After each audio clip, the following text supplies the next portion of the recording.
పింఛను ఎక్కడ తెచ్చుకున్నా మీరు సచివాలయం ఇచ్చారా లేకపోతే ఏమన్నా బ్యాంకింగ్ వేసామన్నారు ఎక్కడ తెచ్చుకున్నా? బ్యాంక్ కాడికి పోవడం అంటే ముసలోళ్ళు ముతుకోళ్ళు పొయ్యోళ్ళు ఉంటారు పోనోళ్ళు ఉంటారు. ఆ వ్యవస్థ అది కరెక్ట్ కాదు. ఇప్పుడు ముందు జగన్మోహన్ రెడ్డి పెట్టిన వ్యవస్థే కరెక్ట్. ఎందుకంటే కుర్రోళ్ళు ఉన్నారు పోయి ఇళ్ళకి పోయి ఇచ్చేస్తున్నారు. అది కరెక్ట్ అయిన పాయింట్. కానీ నేను అకౌంట్లో వేస్తాను పోయి తెచ్చుకోండి అంటే ముసలోళ్ళు ఊరు పోతారు. అద్దెంగి ఉంటుంది అకౌంట్ వాళ్ళకి, అద్దెంగి బొసెక్కలేరు వాళ్ళు. ఇక్కడ బ్యాంక్ అది పెట్టేది ఎట్లా తీసుకునేది ఎట్లా విధానం అయింది. ఆ శక్తిని పెట్టినోడు ఎవరు అసలు పెట్టి ముందున్న వ్యవహారం ప్రకారం నడిచే దానికి మళ్ళీ ఈ రూల్స్ మార్చి పెడితే ముసలి ఇబ్బంది పట్టిందే. పైపెచ్చు ప్రతి ఒక్కడు వాళ్ళు గుండా నాశనమైంది అంటున్నారు. జగన్మోహన్ రెడ్డి గుండా నాశనమైంది అంటున్నాడే కానీ మరి 3 వేలు ఇస్తేనే నాశనమైంది అంటున్నాడు. మరి ఈయన 4 వేలు తెస్తాడంటే ఈయన ఇతర రాష్ట్రాలు దొంగతనం అయిపోయి తెచ్చిస్తాడా చంద్రబాబు? లేకపోతే ఇంతకుముందు 15 సంవత్సరాలు పెట్టి దేవి దాచిపెట్టి పంచుతాడా? ఇప్పుడు ఎట్ట చేస్తాడు?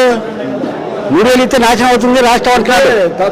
చంద్రబాబు అంటుంది ఏంటంటే నాకు అనుభవం అనుభవం అయితే ఏం చేశాడు ఈ 40 ఇప్పుడు 15 సార్లు ఇప్పుడు 3 సార్లు ముఖ్యమంత్రిగా 15 సంవత్సరాలు చేశాడు. నువ్వు నిజమైన పని ఇదిగో ఈ రాష్ట్రంలో నేను 10 కాలాల పాటు చెప్పుకునే పని నేను చేశానని గుండెమే చేసి చెప్పమను.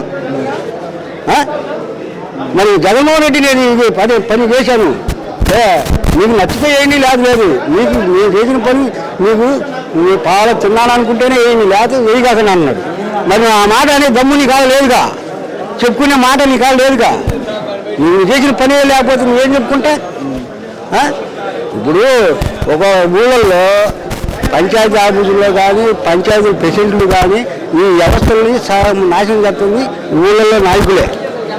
పై నాయకులు ఇచ్చిన ఊళ్ళోకి వచ్చేకి పంచాయతీ ప్రెసిడెంట్లు నెమ్మది ఏం చేస్తున్నారు?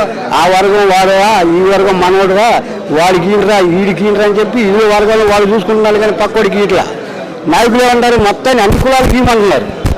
వాళ్ళ తప్పు లేదు. ఇక్కడ ఊళ్ళలోకి వచ్చేకి ఈ నాశనం చేస్తున్నారు. అసలు వ్యవస్థ మారాలంటే పాత వాళ్ళని తీర్చల్లాలా? ప్రెసిడెంట్లు కానీ పాత నెంబర్లు కానీ మొత్తం వ్యవస్థ మారితే కానీ ఈ రాజకీయం బాగుపడుద్ది, ఊళ్ళు బాగుపడతాయి, అన్నీ బాగా ఉంటాయి.